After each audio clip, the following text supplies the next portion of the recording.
Om Swastiastu. Assalamualaikum warahmatullahi wabarakatuh. Salam nama budaya, salam harmoni. Perkenalkan, nama saya Francisca Brubarus dengan NIM 2012013001. Baik, di sini saya akan menjelaskan materi dengan unsur intrinsik dan ekstrinsik novel. Baik, jangan kemana-mana, simak video yang saya paparkan berikut. Baik, unsur intrinsik. Unsur intrinsik adalah unsur-unsur yang membangun karya sastra itu sendiri.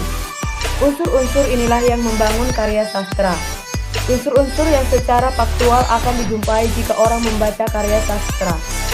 Unsur-unsur pembangunan fiksi terdiri dari 1. Tokoh, 2. Alur, 3. Latar, 4. Sudut pandang, 5. Gaya dan nada, dan 6. Tema dan amanat.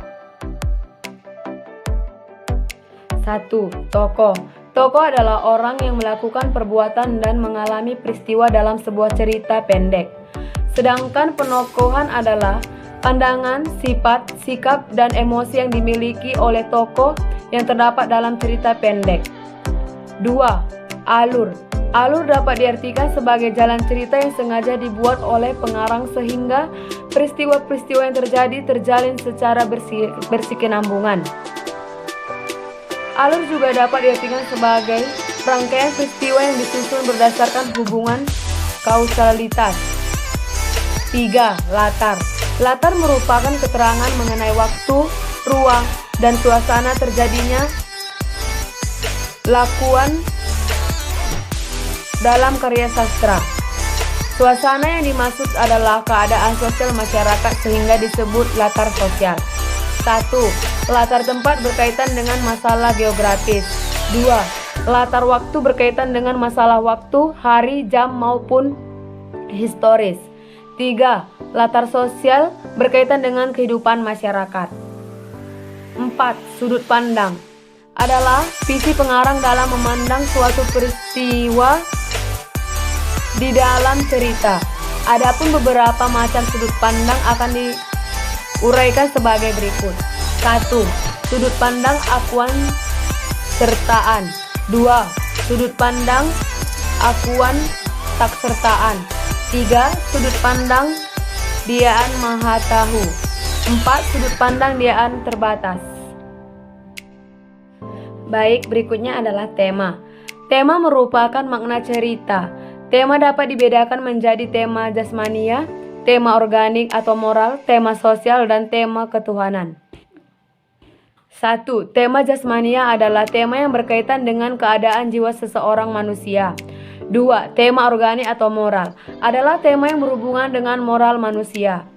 3. Tema sosial adalah tema yang berhubungan dengan masalah politik, pendidikan, dan propaganda. 4.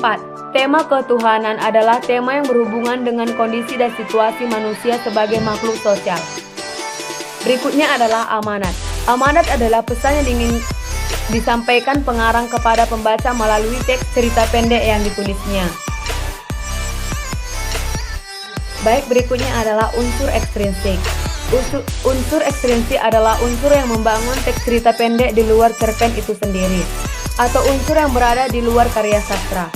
Unsur-unsur ekstrinsik dari cerpen tidak bisa terlepas dari keadaan masyarakat saat dimana cerpen itu dibuat oleh penulis. Latar belakang masyarakat, yaitu pengaruh dari kondisi latar belakang masyarakat terhadap terbentuknya sebuah cerita, khususnya cerpen. Latar belakang pengarang meliputi pemahaman kita terhadap sejarah hidup dan sejarah hasil karangan yang sebelumnya. Latar belakang pengarang biasanya terdiri dari biografi, kondisi psikologis, dan aliran sastra. Biografi berisi mengenai riwayat hidup pengarang cerita yang ditulis secara keseluruhan. Kondisi psikologis berisi mengenai pemahaman kondisi atau keadaan yang mempengaruhi seseorang pengarang menulis cerita ataupun cerpen. Baik, hanya ini yang bisa saya sampaikan. Jika ada salah kata, mohon dimaafkan. Terima kasih.